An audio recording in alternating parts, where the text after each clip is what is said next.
السلام علیکم عزیز طلبہ و طالبات، 10th کلاس انگلش یونٹ 3 اور آج کی پوئم کا ٹائٹل ہے ٹرائی اگین۔ تو اس کی سمری پیش خدمت ہے، تو چلیے شروع کرتے ہیں ٹرائی اگین کی سمری۔ بسم اللہ الرحمن الرحیم۔ Try again, this is a famous poem by W.E. Hickson. یہ W.E. ہکسن کی لکھی ہوئی مشہور نظم ہے۔ William Edward Hickson was a British educational writer. William Edward Hickson ایک برطانوی تعلیمی مصنف تھے۔ He wrote part of the peace version of the British national anthem. National anthem قومی ترانہ۔ انہوں نے برطانوی قومی ترانے کے پیس ورژن کا ایک حصہ لکھا تھا۔ William was the son of Edward Hickson. William Edward Hickson کا بیٹا تھا a boot and shoe manufacturer of London, جو کہ لندن کے جوتا ساز کارخانے کے مالک تھے۔ یعنی ایڈورڈ ہکسن لندن میں جوتا ساز کارخانے کے مالک تھے۔ In this poem W.E. Hickson glorifies the golden principle try again till you succeed۔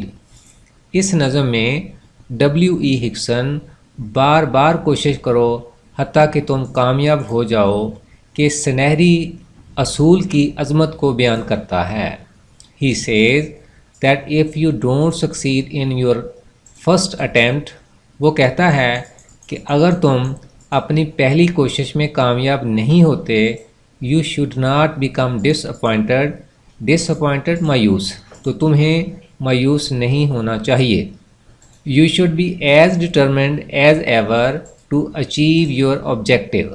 Determined پرعزم، objective مقصد، تمہیں اپنے مقصد کو حاصل کرنے کے لیے ہمیشہ پرعزم ہونا چاہیے۔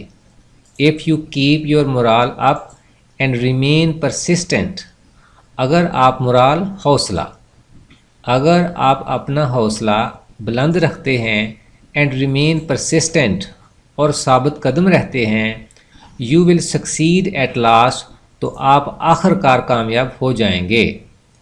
اگر آپ اپنا حوصلہ بلند رکھتے ہیں اور ثابت قدم رہتے ہیں تو آپ آخر کار at last تو آپ آخر کار کامیاب ہوں گے۔ All the great personalities of the world have stressed the principle try again۔ Personalities, شخصیات، دنیا کی تمام عظیم شخصیات نے بار بار کوشش کرو کے اصول پر زور دیا ہے۔ سٹریس کرنا، زور دینا، تاکید کرنا۔ تھامس اے ایڈیسن سیز، تھامس اے ایڈیسن کہتا ہے our greatest weakness lies in giving up۔ Give up, ہار مان لینا، شکست تسلیم کر لینا، ہماری سب سے بڑی کمزوری ہار مان لینے میں ہے۔ The poet advises the readers not to lose heart on temporary failure۔ شاعر قارئین کو نصیحت کرتا ہے not to lose heart، کہ وہ دل چھوٹا نہ کریں on temporary failure، عارضی ناکامی پر۔ شاعر قارئین کو نصیحت کرتا ہے کہ وہ عارضی ناکامی پر دل چھوٹا نہ کریں یا دل شکستہ نہ ہوں۔ rather it should revive your desire، بلکہ اسے آپ کی خواہش کو تر و تازہ کر دینا چاہیے to become successful، کامیاب ہونے کے لیے۔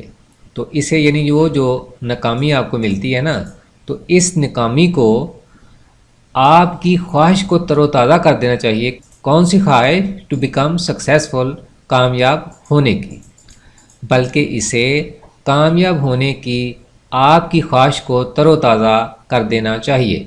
He says that if you lose the race، وہ کہتا ہے یعنی شاعر کہتا ہے that if you lose the race، کہ اگر آپ دوڑ ہار جائیں it is not a matter of disgrace، تو اس میں ذلت والی، بے عزتی والی کوئی بات نہیں ہے۔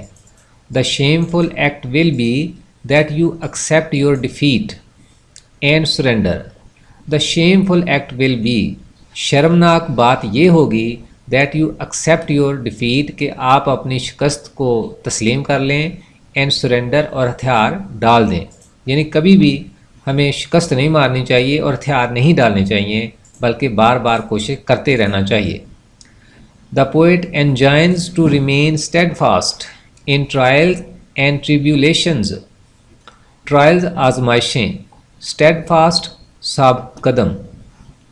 دا poet enjoins to remain steadfast, شاعر تاکید کرتا ہے ثابت قدم رہنے کے لیے، ان ٹرائلز اینڈ ٹریبیولیشنز، آزمائشوں اور مصائب میں. تو شاعر آزمائشوں اور مصائب میں ثابت قدم رہنے کی تاکید کرتا ہے. This is the sole solution to the problem, یہ مسئلے کا واحد حل ہے. یعنی مسئلے کا صرف اور صرف ایک حل ہے، اور وہ یہ ہے کہ ثابت قدم رہ کر ٹرائی اگین، بار بار کوشش کی جائے. Time will give you the reward in the shape of success. وقت کامیابی کی شکل میں آپ کو ریوارڈ یعنی صلہ دے گا. Therefore keep this precious code in mind, اس لیے اس قیمتی ضابطے کو ذہن میں رکھیں یا ذہن نشین کر لیں. And continue the effort incessantly to achieve your purpose, اور اپنے مقصد کو حاصل کرنے کی خاطر بغیر رکے کوشش جاری رکھیں. کنٹینیو دا ایفرٹ انسیسنٹلی یعنی بغیر رکے کوشش جاری رکھیں. کیوں؟ ٹو اچیو یور پرپز، اپنے مقصد کو حاصل کرنے کی خاطر. اس لیے اس قیمتی ضابطے کو ذہن میں رکھیں اور اپنے مقصد کو حاصل کرنے کے لیے بغیر رکے کوشش جاری رکھیں. عزیز طلبہ و طالبات، اس کے ساتھ ہی ہمارا یہ لیکچر اپنے اختتام کو پہنچا. انشاءاللہ ایک نئے لیکچر کے ساتھ ایک بار پھر حاضر ہوں گے. تب تک فی امان اللہ. السلام علیکم ورحمۃ اللہ.